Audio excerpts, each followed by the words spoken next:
Glória a Deus.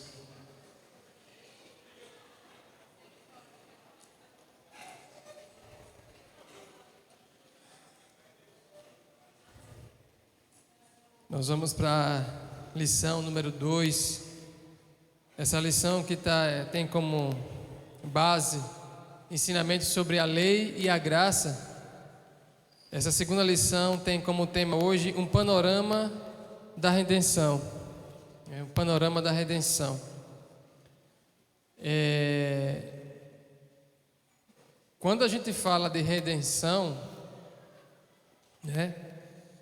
o que é redenção? O que seria redenção? Redenção é o ato de redimir alguém. É o ato de libertar alguém que estava prestes a ser condenado, ou que já estava condenado. Então a redenção é redimir, é libertar o condenado. E a gente vai falar sobre o panorama da redenção, ou seja, o plano de Deus para libertar uma humanidade que estava condenada. E assim, nosso pastor, na semana passada, ele falou sobre a graça, E a gente aprendeu o que é a graça? A graça é favor imerecido. Eu vou pedir para que o pessoal coloque aí em Romanos capítulo 5, se possível na versão NVI. Só para dar essa introdução em relação só para a gente relembrar a questão da graça, para a gente continuar falando aqui sobre esse panorama da redenção. Então a gente vai ler, veja só. Tendo sido, pois, justificados pela fé, temos paz com Deus, por nosso Senhor Jesus Cristo, por meio de quem obtivemos acesso pela fé a esta graça, na qual agora estamos firmes, e nos gloriamos na esperança da glória de Deus. Não só isso, mas também nos gloriamos nas tribulações, porque sabemos que a tribulação produz perseverança, e a perseverança um caráter aprovado, e o caráter aprovado, esperança. E a esperança não nos decepciona, porque Deus derramou seu amor em nossos corações por meio do Espírito Santo que Ele nos concedeu. De fato, no devido tempo, quando ainda éramos fracos, Cristo morreu pelos ímpios. Dificilmente haverá alguém que morra por um justo, embora pelo homem bom talvez alguém tenha coragem de morrer. Mas Deus demonstra o seu amor por nós. Como foi que Ele demonstrou esse seu amor por nós? Cristo morreu em nosso favor quando ainda éramos pecadores. Isso aí é a graça. Isso aí é a graça que Paulo fala aqui no último versículo. Isso é a graça, ou seja, você não merecia ser liberto, você não merecia ser salvo, mas Ele salvou você ainda quando você era pecador. Então Ele não esperou você melhorar, Ele não esperou você procurar por Ele, não. Antes disso, Ele disse: eu vou propor para a humanidade a salvação. Por que propor? Porque aí vem a questão da graça. A gente leu que a graça vem por intermédio de Jesus Cristo. Então, a graça, ela não é assim simplesmente de graça. Você tem que buscar essa graça, e essa graça você busca em quem? Em Cristo. Então você vai fazer parte desse propósito de redenção quando você busca aquele que promove essa redenção através da graça. Amém? Deu para entender? Então a graça é um favor que nós não merecíamos. Nós não merecíamos. Falou aqui Paulo, quando a gente ainda era pecador, Ele nos amou e nos propôs a graça. Então, é importante a gente entender que a graça é um ambiente, a graça é um ambiente que nos protege. Como assim, Júnior? Imagina um grande dia de chuva. Quando você está na rua e está naquela chuva, você procura o quê? O primeiro lugar para se abrigar, não é verdade? É uma marquise, algum lugar que você se abrigue, que você se protege da chuva. Então a graça é esse lugar de segurança. Por quê? Por que a graça é esse lugar de segurança? Porque o que acontece? Antes o homem, através da lei, ele se auto-justificava como? Não, eu guardo o sábado. Eu sou justo porque eu guardo o sábado. Eu sou justo porque eu não adultero. Eu sou justo porque eu guardo a lei. Então, ele entendia que ele era justificado pelas suas obras, pelas suas ações, por mérito próprio. Ele entendia que ele era justificado, que ele era salvo, por quê? Por mérito seu mesmo. Porque aí vem a graça e diz bem assim, não, ninguém é merecedor. Aí a graça tira. Por que a graça lhe protege? Porque ela tira de você qualquer esforço de desempenho. Não é pela quantidade de obras que você realiza aqui, em nome de Deus, que você é salvo, que você é justificado. Não, é pela graça. O que você vai fazer através da graça, isso aí é só bônus que você vai ter diante de Deus, mas isso não garante que você é justificado. Quem lhe justifica é a graça. Então a graça protege a gente de toda arrogância. A graça protege a gente de qualquer pretensão, pastora, de se achar, eu sou porque eu faço. O Júnior é porque ele ensina. O Júnior é porque... Não, a graça tira todo o mérito. Não vem com essa pretensiosidade, não. Você é salvo porque Cristo, quando você ainda, Júnior, era pecador, resolveu morrer por você. Porque se não fosse isso, você podia fazer o que você podia dar, tudo que você tem. A palavra de Deus diz, olha, ainda que você dê tudo o que você tem aos pobres, sem amor, não serve de nada. Quem é o amor? É o Senhor. Então, a gente precisa dessa graça. Então, vamos falar sobre esse panorama de redenção. Então, assim, a gente vai ler a parábola, uma parábola que resume o propósito eterno de Deus, né? Esse panorama, esse propósito de redenção. É a parábola que está em Lucas 10, 30, 37, que diz: em resposta, disse Jesus, um homem descia de Jerusalém para Jericó, quando caiu nas mãos de assaltantes. Estes lhe tiraram as roupas, espancaram e se foram, deixando quase morto. Aconteceu estar descendo pela mesma estrada um sacerdote. Quando viu o homem, passou pelo outro lado. Assim também um levita, quando chegou ao lugar e o viu, passou pelo outro lado. Mas um samaritano, estando de viagem, chegou onde se encontrava o homem e, quando o viu, teve piedade dele. Aproximou-se, enfaixou-lhe as feridas, derramando nelas vinho e óleo.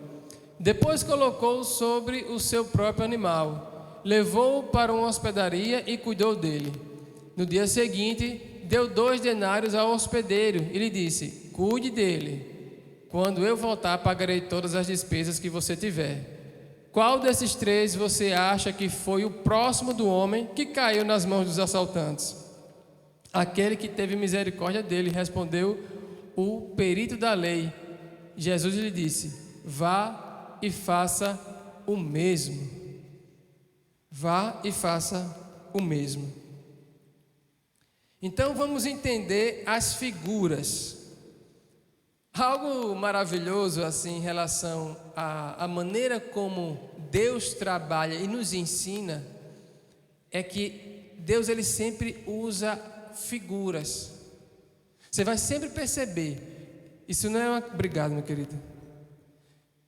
Você vai perceber que desde o Antigo Testamento até o Novo, Deus sempre está usando figuras para ensinar o homem a respeito das coisas do reino de Deus. E aqui, essa parábola do bom samaritano, né, como conhecida, o título é a parábola do bom samaritano, ela nos ensina muito, através das figuras desses personagens, qual era a obra da redenção de Deus e como é essa obra redentora. A gente vê primeiro aqui a figura do homem, né? O homem que estava ali descendo de Jerusalém para Jericó. Ele fala aqui no estudo que o homem fala da humanidade como todo, né? Esse homem que foi ferido, que foi machucado, que foi pego em assalto, ele representa a humanidade, toda a humanidade. E ele fala o seguinte, que esse homem descia. Então, assim, geograficamente isso é um declínio, né? Você está descendo. E também um declínio espiritual. Ele fala que o homem descia de Jerusalém. Jerusalém representa um lugar de bênção. A gente vai ler aí Mateus 5,35 o seguinte: nem pela terra, porque é o estrado dos seus pés, nem por Jerusalém, porque é a cidade do grande rei, né? Está aí cortado, mas esse versículo fala o seguinte, que era o Senhor repreendendo: olha, ninguém jure por nada, não jure por nada. E uma das coisas que ele fala assim: olha, não jura por Jerusalém, porque é a cidade do grande rei. Ou seja, Jerusalém representa um lugar de bênção. Vamos seguir em frente. Mas Jericó representa lugar de maldição.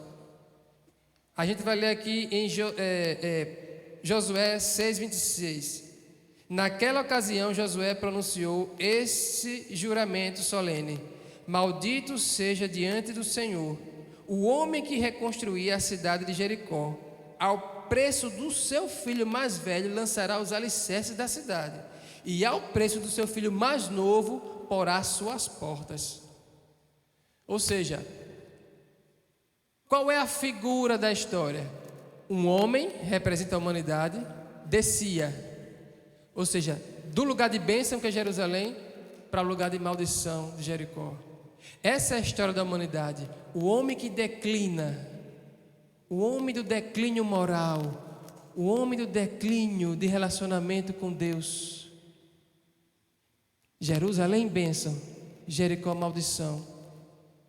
Então ele fala dessa história do homem que vai para o lugar de maldição, né? Ele fala aqui também em 1 Reis, capítulo 16, 34, diz o seguinte: durante o seu reinado, Riel de Betel reconstruiu Jericó, lançou os alicerces à custa da vida de seu filho mais velho, Abirão, e instalou as suas portas à custa da vida de seu filho mais novo, Segube, de acordo com a palavra que o Senhor tinha falado por meio de Josué, filho de Num. Ou seja, aquilo que o Senhor falou se cumpriu, que se alguém fosse reconstruir a cidade que foi amaldiçoada, ia reconstruí-la a preço dos seus filhos. E foi o que aconteceu com aquele rei.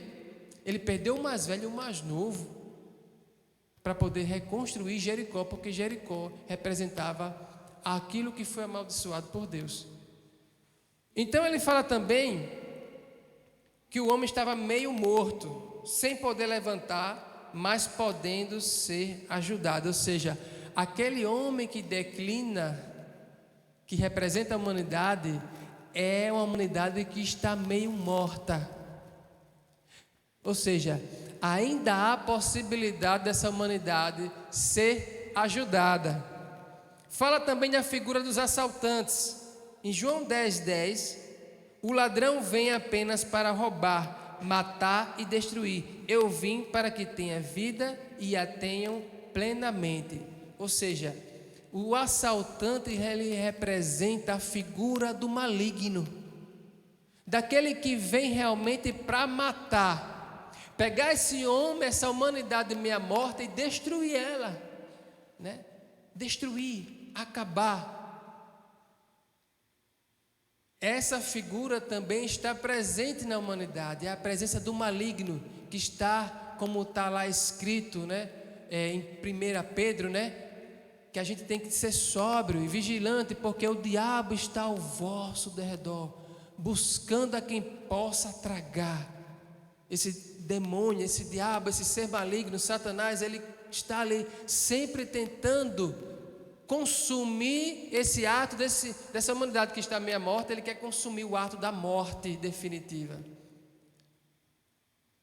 Mas aí a gente também vê na parábola a figura do sacerdote que estava passando e viu aquele homem meio morto. A gente vê aqui a figura também do sacerdote. E a figura do sacerdote é a figura do período de alto sacerdócio. Vamos abrir pelo menos aí, vamos abrir em Gênesis capítulo 4, versículo do 3 ao 5, a gente vai ler.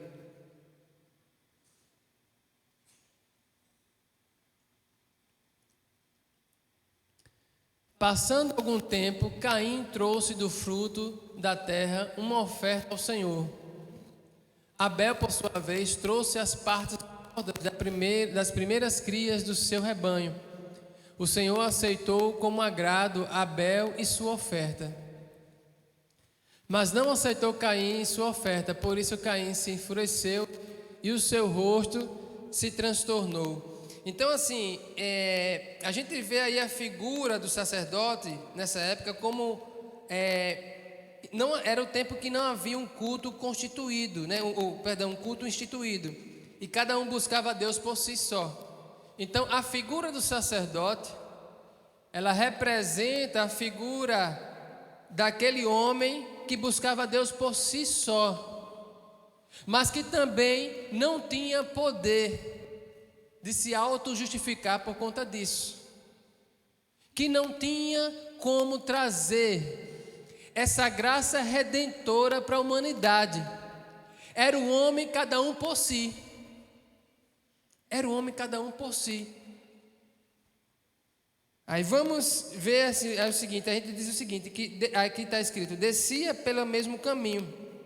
Ele era impossibilidade de ajudar por estar na mesma condição do homem caído, ou seja, aquele sacerdote, assim como aquele homem que representa a humanidade, aqui a passagem é interessante, a parábola ela fala que também aquele sacerdote descia de Jerusalém para Jericó.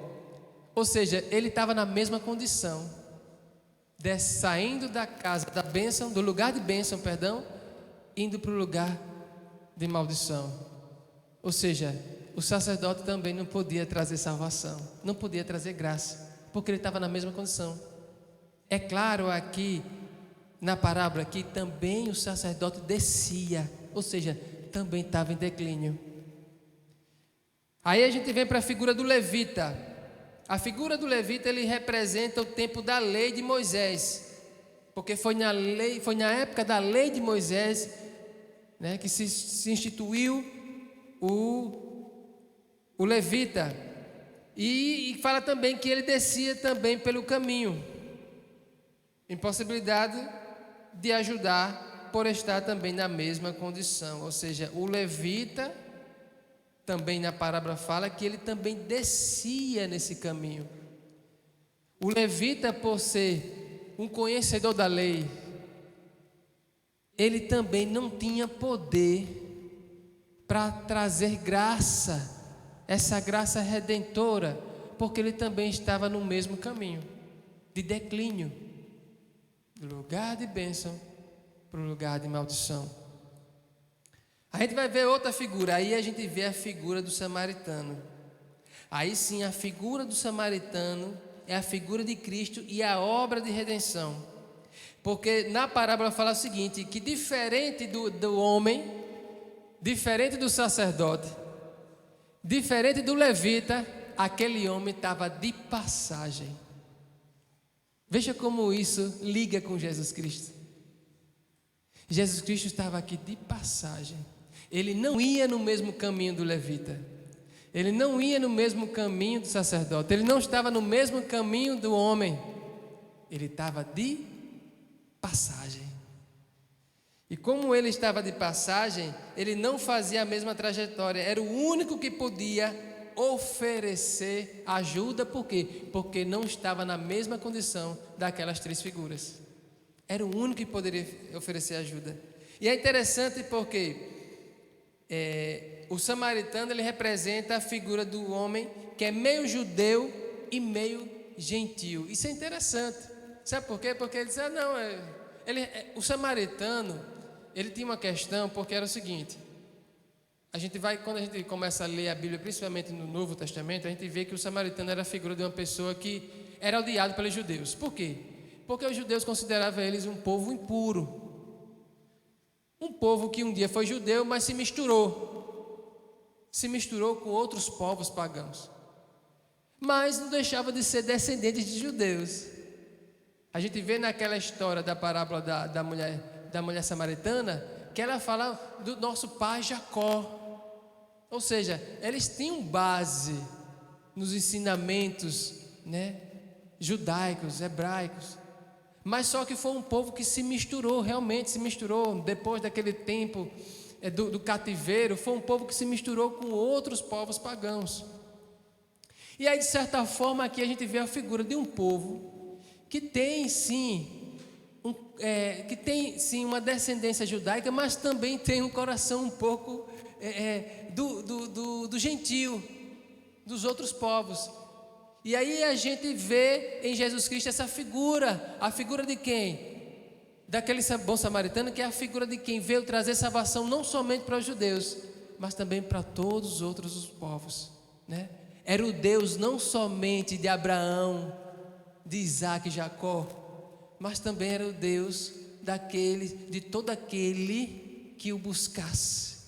Porque Ele é o Deus de João 3,16, porque Deus amou o mundo, não amou os judeus, mas Ele amou o mundo de tal maneira que todo aquele que se achegue a Ele, não venha perecer, mas tenha vida eterna, E a gente vai ler aí, eu vou ler somente 2 Reis, capítulo 17, 24, que diz o seguinte: o rei da Assíria trouxe gente da Babilônia, de Cuta, de Ava, de Ramate e de Sefarvaim, e os estabeleceu nas cidades de Samaria para substituir os israelitas. Eles ocuparam Samaria e habitaram em suas cidades. Ou seja, esse aí é o momento, que a gente vê que como o povo começou a ser misturado, Samaria, os samaritanos começaram a se misturar com outros povos, A gente vai seguir mais adiante e ver o seguinte, que outra figura é que os samaritanos eles foram rejeitados pelos judeus, como eu falei para vocês. Então a gente vê a figura de Cristo no samaritano, porque a gente vê que Cristo na sua caminhada, no seu ministério, ele foi rejeitado pelos seus, assim como a figura dos samaritanos. Em João 4,9 a gente lê o seguinte: a mulher samaritana lhe perguntou: como o Senhor, sendo judeu, pede a mim, uma samaritana, água para beber? Pois os judeus não se davam bem como os samaritanos, como a gente falou aqui, Outra coisa que a gente vai ver adiante é que ele atou as feridas e pôs azeite e vinho, Mais adiante a gente fala o seguinte também aqui: começou a cuidar do homem, mas se ausentou e delegou a continuação dos cuidados ao hospedeiro até que voltasse, Ou seja, veja só como fica claro a figura desse samaritano. Ele estava de passagem, ele socorre o homem que estava meio morto, ele cuida das suas feridas, como está escrito lá em Isaías 53, pelas suas feridas nós fomos sarados. Ou seja, ele estava ali cuidando da ferida do homem meio morto, ele cuidou das suas dores, colocou ele no lugar de repouso e descanso, mas ele disse: olha, eu vou, cuida dele aí, hospedeiro, porque eu vou, mas eu volto para fechar a conta. Não é perfeito isso? É a figura de Jesus dizendo: eu vou, mas eu volto, porque esse assunto tem que ser encerrado. A conta, Vamos encerrar a conta. Ou seja, é a figura de Jesus. Ou seja, aquele samaritano é a figura de Cristo. Mas é interessante porque ele tem um outro personagem aí, que é o hospedeiro, que a gente vai falar daqui a pouco mais sobre ele. Então a gente vê aí 3 períodos Há 3 períodos bem distintos no trato de Deus com a humanidade. O primeiro período é de Adão até Moisés.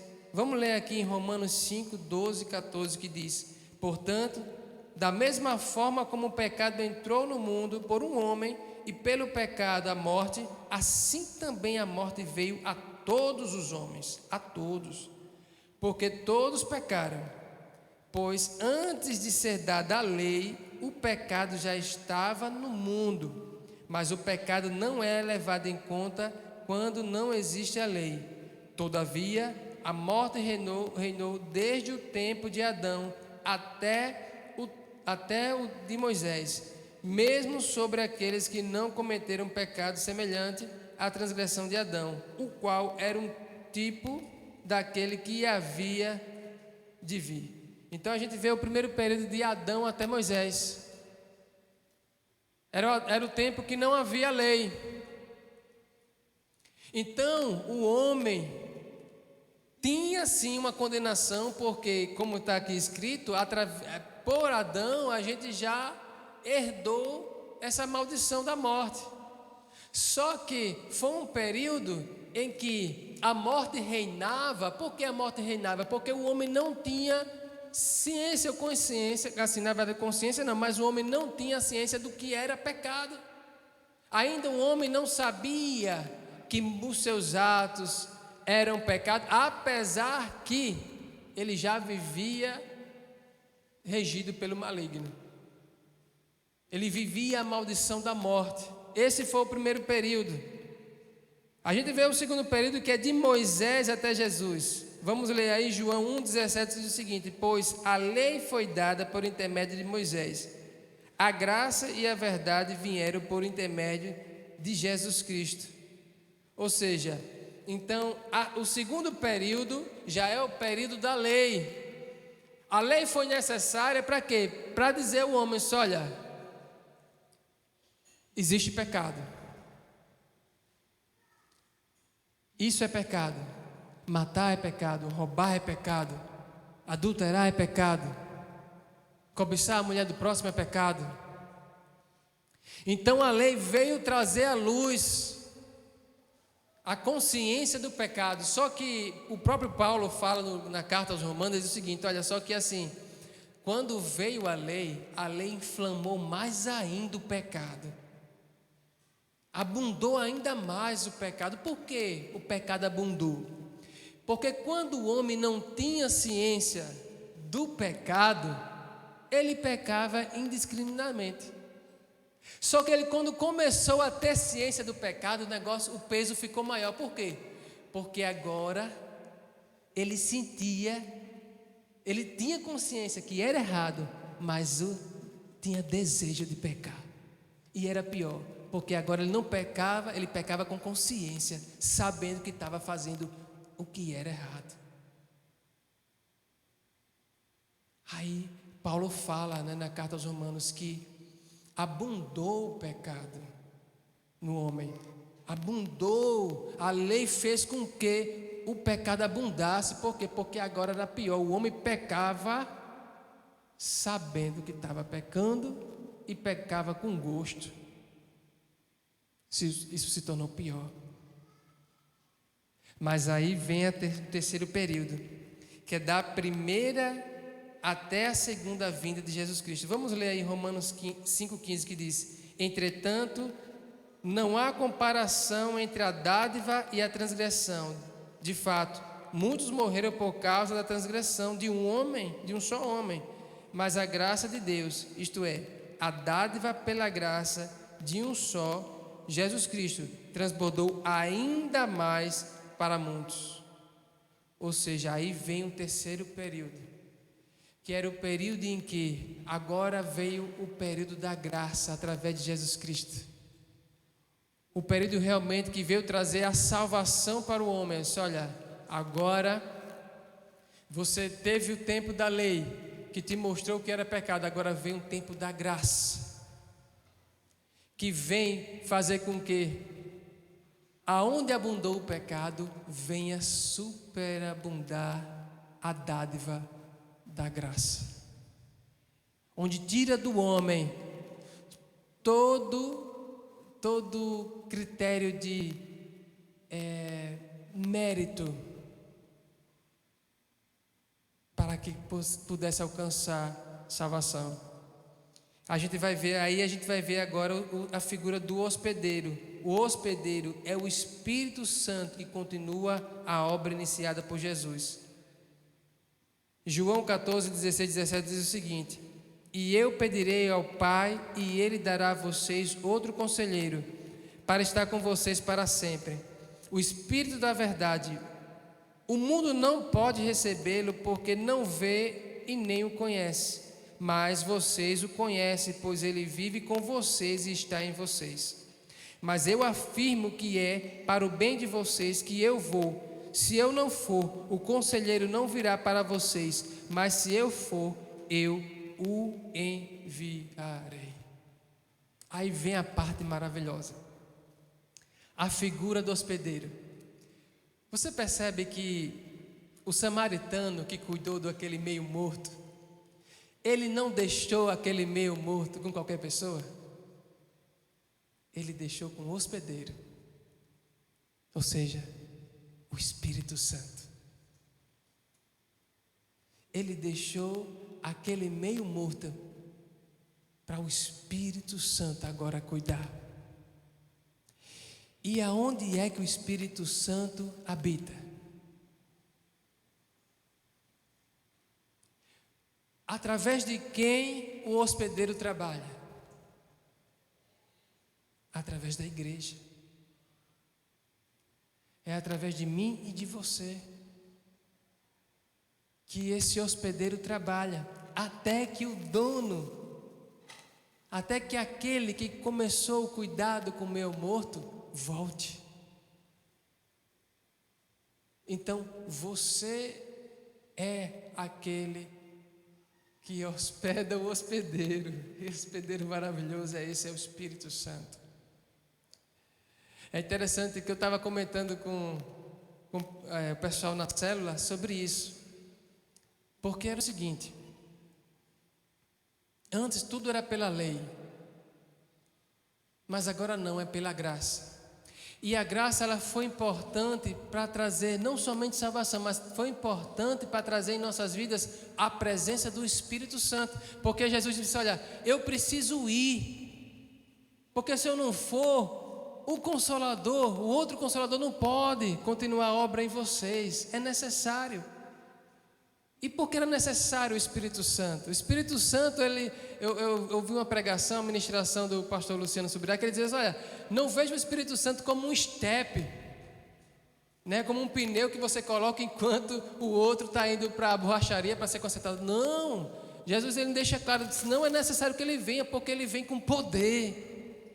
É Ele que vai é Ele que vai ministrar através da vida de vocês com poder. É necessário que Ele venha. Eu preciso ir para que Ele venha. Então o Espírito Santo, eu estava falando na cela, só olha, às vezes eu orava muito de forma errada, dizia: Senhor, me dá mais amor pelas almas, Senhor, coloque no meu coração mais mansidão no trânsito. Quando aquela pessoa me fechar, eu fazer uma manobra errada, quando estiver no lado esquerdo, andando devagar, em vez de estar no direito. Eu estava conversando com o pastor Manassés, estava no carro, o pastor, ele disse: meu Deus do céu, o problema também do trânsito de Maceió são os motoristas de Maceió. É verdade. E assim, Senhor, me dá mais mansidão, Senhor, me dá mais paciência, mais gente. Sabe o que eu aprendi? É o seguinte, lá em Gálatas fala o quê? Que quem é que produz o fruto da paciência, do amor, da alegria, da paz, da benignidade, da longanimidade, da fé, da mansidão, do autocontrole? Quem é que gera esse fruto? Espírito Santo. O Espírito Santo está onde? Então o amor está onde? A alegria está onde? A paz está onde? O autocontrole está onde? A paciência está onde? A mansidão está onde? Está em você. Como é que você está pedindo aquilo que já está em você? Não é meio contraditório isso? Me dá mais amor, mas eu não estou em você. A gente tem que começar a exercitar esse amor que já existe em nós. A gente tem que começar a se alegrar, porque essa alegria já está em nós. Entendeu? É isso. Mas aí a gente encerra por aqui, né?